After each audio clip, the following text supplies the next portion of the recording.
The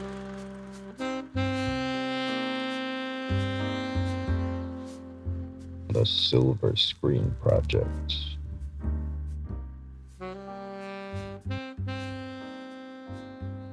Welcome to the Silver Screen Project, where we look back at a series of films in anticipation of an exciting new cinema release. In preparation for Indiana Jones and the Dial of Destiny, we've gone back to 1989 to cover Indiana Jones and the Last Crusade, having done the Temple of Doom and Raiders of the Lost Ark. Yes. We're now completing that 80s Original trilogy, yeah. I'm always reluctant to say original trilogy Yeah. because I feel like it's so connected to Star Wars. Yeah, and it's also, it kind of just goes into the next ones a little bit, Yeah. kind of.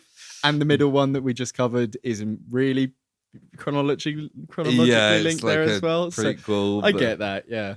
But yeah, what did you think of The Last Crusade? I really liked it. Yeah, I knew I was going to like it going in. I wasn't really surprised. I think it's probably my favorite one. It's similar to the first one in structure, but it kind of does everything a little bit bigger, a little bit more kind of fancy.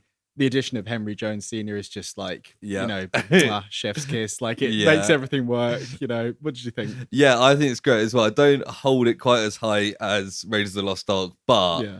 it is up there. And I know a lot of people who say this is their favourite one because it's just great. And Yeah. like you said, Sean Connery as Henry Jones Jr. as Henry Jones Sr. Yeah. is just brilliant. Like Yeah. every scene he's in is just incredible. Yeah, it's easily the funniest Sean Connery role, and he's not normally a particularly comedic actor. and but- it's not like he's being like slapstick or silly or No, everything. It's no. just the fact that he's not Indiana Jones, so he's kind of like, whoa. Yeah, and it's just like it's the relationship between the two of them. It reverts like Indy back to this kind of teenage boy of trying to impress his dad, and I just Yeah. there's a couple of moments where Henry Jones Sr. is just like so unimpressed with something that we are very impressed with in the Yeah. audience, and it kind of makes him almost step his game up a little bit. It's just like it's this whole like trying to impress your dad situation. I just think is Yeah, the and- emotional core of it almost, and it works really well. And I really like the fact that he is like an exceptional archaeologist in his own way. Yeah, Like yeah. most of this stuff, like going to get the Holy Grail and Yeah. stuff, is all his research and they're following his path. Yeah, so I Indiana Jones is suppose, just yeah. along for the ride. So if you're kind of comparing this with Raiders of the Lost Ark, the merits of that one is that Indy sorts most of the puzzles and stuff himself, Yeah. whereas in this one he's kind of just Even relaying right to stuff, the end, yeah. he's going through the trials, That's if you will, true, with yeah. the book. yeah. It's like- Although it depends if you think he can hear Sean Connery whispering the answers to him over there or not. Probably not. I don't think he can. Yeah. So I think one we'll go straight into it. I think Yeah. one thing that I immediately noticed that I quite appreciated, if you look back at this trilogy, is like Raiders of the Lost Ark has got that iconic opening with Yeah. the traps and the big boulder, which is just everything about Indiana Jones that people think of when they think Indiana Jones is that scene. Yeah. And then the second one's more of like a James Bond intro, Yes. which is great fun, Good in its thoroughly own right. enjoyable. Yeah. And then this one, I feel like it's just straight like Wild West. It is, yeah. Like- And it's one of those things I guess it's set in like the 1905 kind of period because he's Yeah. what, like I 35? think it does say like Does it 1908 say or 90 1909 yeah, or something like the something. 1905s, you know what I mean? Yeah. 90, I was going to say 1900s, but that doesn't. But I think it's like Yeah. all these guys with cowboy hats and are riding a Yeah. horse across like the open plain. It's also wild and great that he just based his whole look off that one guy who got the Yeah. upper hand on him. It's yeah, like, I fair can't say I was enough. a massive fan of like, here's where I get my whip and here's where I It get my hat reminded and here's me where I of- get my scarf. Pre-Solo coming out, everyone was like, "There's going to be a bit where Woody Harrelson Yeah. throws him a blaster and a vest," and it's like Yeah. a lot of that comes from this kind of thing. I do like how it's kind of it's a quick origin story. It's a fun little mini adventure, like we saw in Yeah. Raiders of the Lost Ark, where he does a little bit at the start, and it just like it does hit all the points without feeling too like it is cheesy. I think it's cheesier than the rest of the film, Yeah. but I think it works for what it's supposed to do. I really like the joke when he like lands with the snakes and he's Yeah. just fine with snakes. Yeah. He's just like, oh, whatever. And then he gets the bit where he's fully in the snakes. Yeah, and he's like, yeah. oh yeah, this is where my trauma comes from. And the fact it goes straight into 1938 and he kind of finishes that little adventure off by getting the crucifix there Yeah. finally from the old guy that bought it or whatever it is. Like it it works really nicely. It ties it all together. Yeah, it does like set up the film in a way. 'Cause Yeah. Also introduces Henry Jones Sr. Yes, it even though you don't does. see him in that opening And bit. we get Marcus back again, who's a great character. Yeah, Marcus is great in this film. He's really good in as this, like yeah. kind of he. Like Henry Jones Sr.'s bit of like a bumbling fool, like out of his depth. Yeah. But Marcus Brody is so much more that. He's just, Yeah, like, yeah. There's that bit where the bit where he's like, he's going to be so good in the world and stuff, and then it just cuts to him just bumbling around. Oh, that's great. That is good. I was thinking the bit where Henry Senior gets into the tank or the other way around, and Marcus is in there, and they do the haven't little, seen like- each other yet. And they do a little handshake and So thing. cute, It's just yeah. like these two old guys are just brilliant. It's very good. Also in their kind of main gang, because this is the Yes. one that doesn't have a female companion. It's for the first like third, she's with him. but then she turns evil. Yeah. But also they've got Salah back. Yes. John Rhys Davis, Yes. who's just great. He's good. He just seems to be having a load of fun in this film. Yeah, he gets to do a little bit of horse riding around. He's kind of with them for that final kind of act of it, isn't Yeah. he? Yeah. We talk about the action a bit overall, but there's some great bits towards the end there. I just from what I said at the start, the plot, I think, really nicely echoes Raiders of the Lost Ark in that it has that opening. It has a bit of him at the university. They set up the adventure. He goes out on the adventure. It even has him kind of getting captured at the end and having to go through the puzzles with the bad guy. Yeah. It kind of sorts itself out with the relic kind of thing. It's kind of that Indiana Jones story that just works every time. It's kind of the template, really, and they kind of use it with maybe the next one a little bit as well. But we won't talk about that. And today. maybe the one after. I don't know. I'm sure they do. It's what works, and I think although it was nice to have Temple of Dune. That's a different film. Yeah. Denis Villeneuve.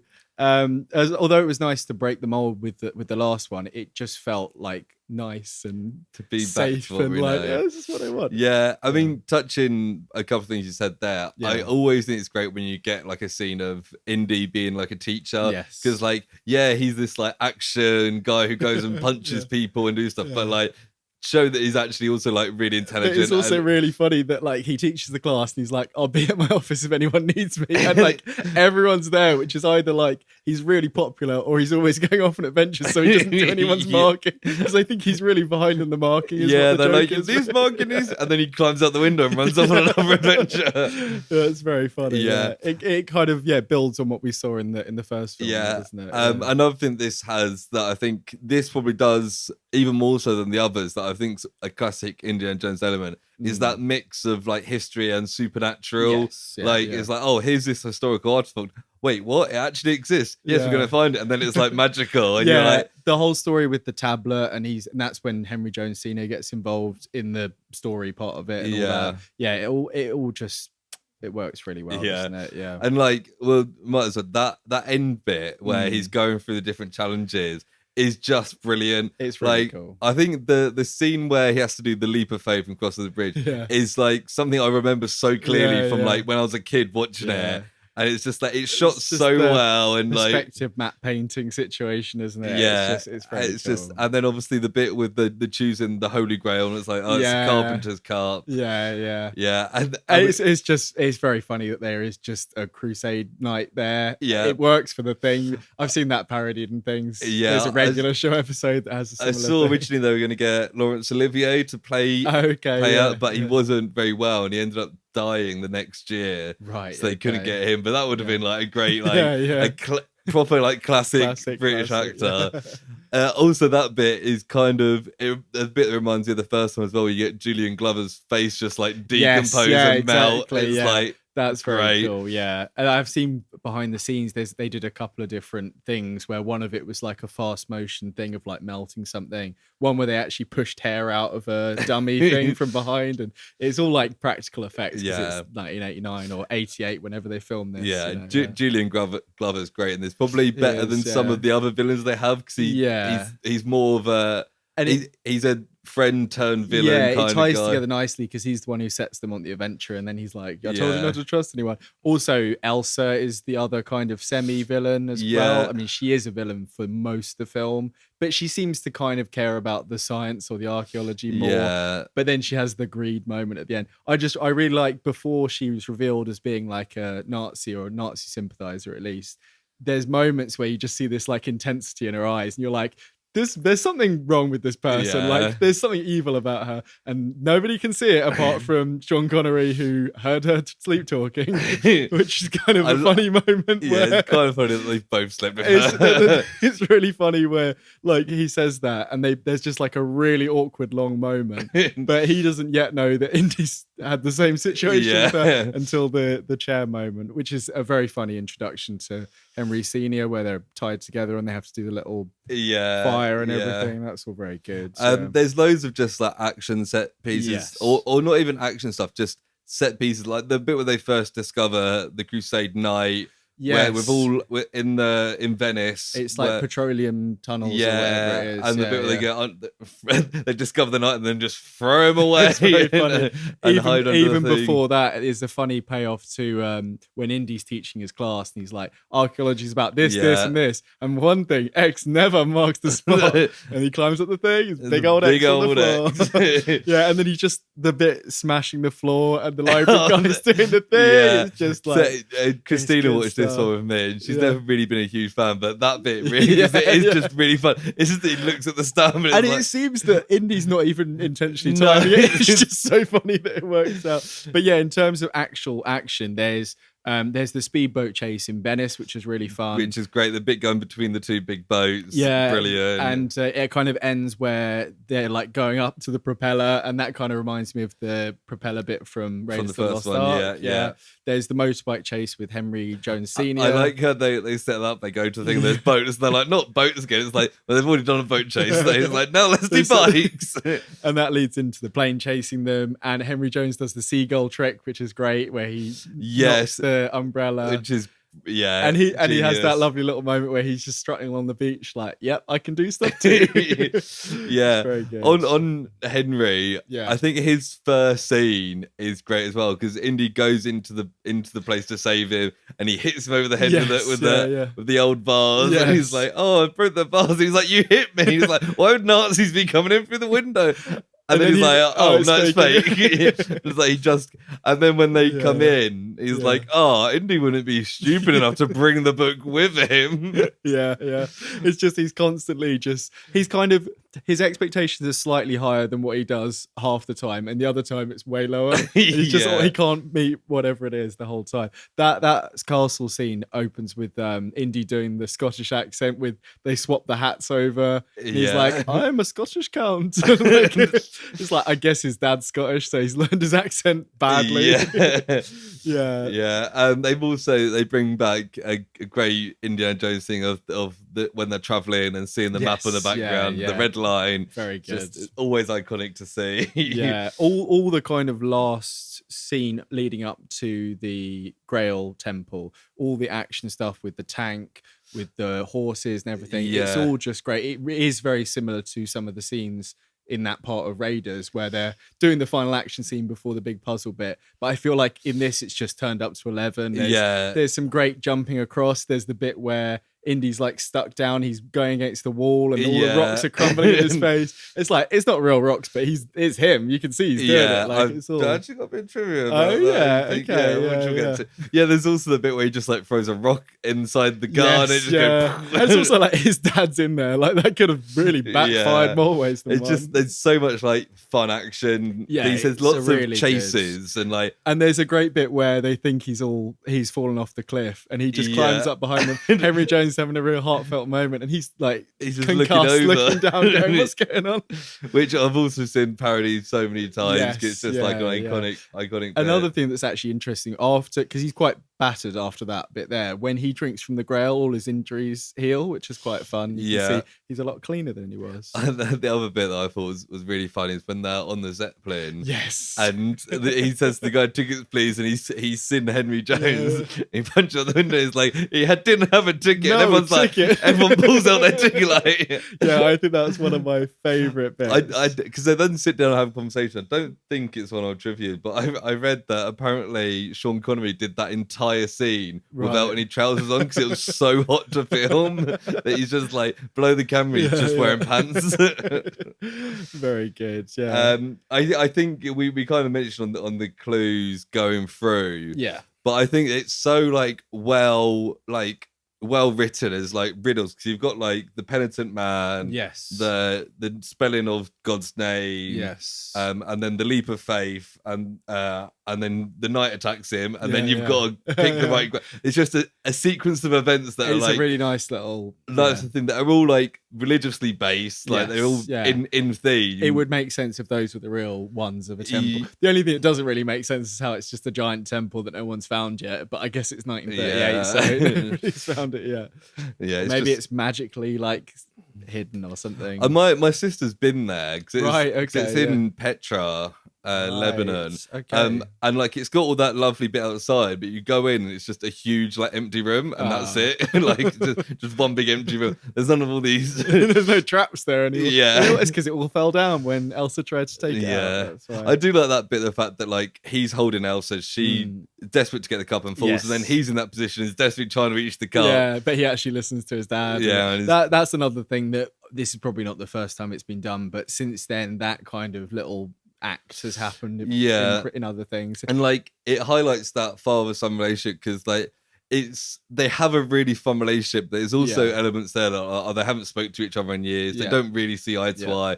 But you get points where it's like, actually, no, they really do have a really close bond. They do care. They've just had I mean, it's the mother died at some point, and it seems like that kind of fractured their relationship. And that's just it's not either of their faults in a way. It's just unfortunately a way that they're. So yeah, and it's nice to see that all kind of come together at the end, and all the boys riding off to the sunset.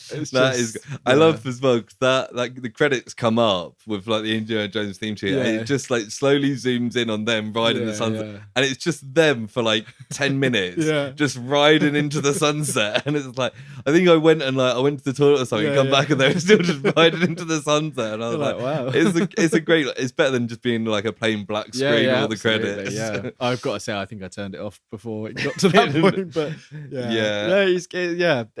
I don't have too much bad stuff to say. I don't know if you've got much. I don't really have anything. I noted down a couple of little. The one other thing that I said that I thought was funny was that Indiana Jones meets Hitler. Yes, and I wrote that down. Has the book, and Hitler takes and it Hitler and signed the Grail book. Yeah, it's like that's a great joke. It is good. Yeah, that whole scene is kind of wild. I'd always remembered that because I was like, I know there's a scene where they go into Berlin and there's these burning of the books, but because I hadn't seen this film for a little while before, like a few years ago, it must have been like 10 years before that kind of thing. And I was like, when does this turn up? It's like, oh, obviously it's the one with the Nazis. Oh, it's the bit where they have to go to Berlin. It's just wild that Hitler's it is funny. Like 2 of the 3 films so far have featured Nazis, and in 2 of those 3 films, Indiana Jones end up wearing a Nazi uniform. yes. Like, he always finds an excuse to whack one on. Yeah, maybe Harrison isn't so cool. But I haven't really got any negatives. I think this is just a wonderful film. I've got very minor gripes. One is that Marcus and the American bad guy look way too similar. I've got a gripe with that in most films where there's two. They look too similar. They both do seem to wear like a grey suit. They wear the 90% same, of the and they've time. got similar hair. And there's times where they're both sitting in a car, and it's kind of going past in the last kind of action scene. I'm like, I don't know who's who. It doesn't really matter, but you know. I would prefer if someone looked a bit different or wore a different jacket. And the other bit is when Harrison Ford just decides to forcefully kiss Elsa, and that just works. So that's it's a bit of a trope of Harrison Ford around this time because Blade Runner has the exact same thing. It's like hopefully that doesn't reflect on him as a person. It's more of a strong, in air quotes, strong macho man kind of flirting thing there. But you know. if that's all I've got bad to say about it, the rest of the film, you know, yeah. But yeah, it's a good film. Not to end on a dour note there. Yeah, I'm trying to, if there's anything other good I can just. And Sean Connery's. There's just a bit great. with the pen that's good, isn't it? Where he stabs. Henry Senior stabs a bad guy. Or no, he squirts the ink in it. Oh, and he's like, he's like, the pen is mightier mightier than the sword. Yeah, those two are just great. Yeah. They're like little kids. Also, another bit's really fun is when they're tied to the chairs in the fireplace and it's spinning around with the fire on one And they side and keep not Nazis on the seeing. other. Yeah, it's just fun. So I've got a couple of bits of trivia. Firstly, when Indiana's bag is caught on the tank's gun and he's being used to drag along the wall, that bit we were talking about. No stuntmen were used. It's all Harrison Ford. Okay. And the crew just went along with shovels, tipping dirt and clay on him from above. So they literally just run along, just throwing dirt on Harrison Ford. Yeah. And that was quite funny. So if anyone didn't like him, they're like, I'll go first.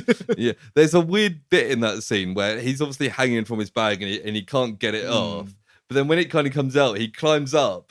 And the bag's just magically not attached on the thing. And I was like, I saw some behind the scenes where they were doing the fall just before that, where he's next to the tank tread and then he kind of rolls off the tank tread, rolls backwards. And this is a stuntman doing this part. He's like a blind roll down and swinging down onto it. And it's really cool. And I don't think it's a real tank. It's like a fake tread hoisted above. But it's still like a blind fall that he has to do like a spin over his back and know when to kind of reach out and grab it. It's very cool. It's very cool. Nice. The other bit of trivia I've got is for the scene at the Nazi rally in Berlin, where Indiana confronts Elsa and steals back the diary. Steven Spielberg and all the extras who did the Nazi salute simultaneously put their other arm behind their back and cross their fingers. Fair enough. Yeah. So then they're not actually dressed as Nazi doing a Nazi salute. I guess so, yeah. Did he do that for Schindler's List as well? Maybe, but... maybe that's different because that's like a serious film and it's got more moral kind of. With this, I think particularly by this one, less so in Raiders of the Lost Ark, but by this one, the Nazis are kind of more of a joke than they are in the first one. Not that like Nazis are a joke. Spielberg would obviously know, but they're more like, haha, look at these idiots. Yeah. Whilst also doing like the whole book burning thing. Yeah. Yeah. Because like even because there is that main, I guess he's like an SS guy, or he's not SS. What is he? The guy who's like very bright blue eyes and he's the guy who gets thrown off the Zeppelin. I don't know what his name is. No. But he's the kind of main antagonist throughout a lot of it before we reveal that it's the American Donovan, guy. And before even Elsa, maybe. I don't know. Maybe. Yeah. But yeah, he's not, I don't think he's that memorable because he could just be like 4 different guys, but I think it is the same guy. Yeah. Isn't it? He's just there because they haven't. They need a main Nazi guy at this point. Yeah. So the only thing left to ask is whether or not this got you more or less hyped for Indiana Jones and the Dial of Destiny. Proj or proj no? Yes, as you can imagine, this is a proj yes for all the reasons stated above. Yeah. How about you? Definite proj yes. I think this is great fun. It's good fun. You can't really get much better than this. I know Raiders, Yeah, this and Raiders is like peak. They're really, both great. It's just it's great. So that was Indiana Jones and the Last Crusade. Next time we'll be doing the beloved Kingdom of the Crystal Skull. So check that out. But hopefully you enjoyed this. Yeah, and if you want to hear more stuff like this, check out the Project on this same podcast channel. Yeah. Thanks. Bye.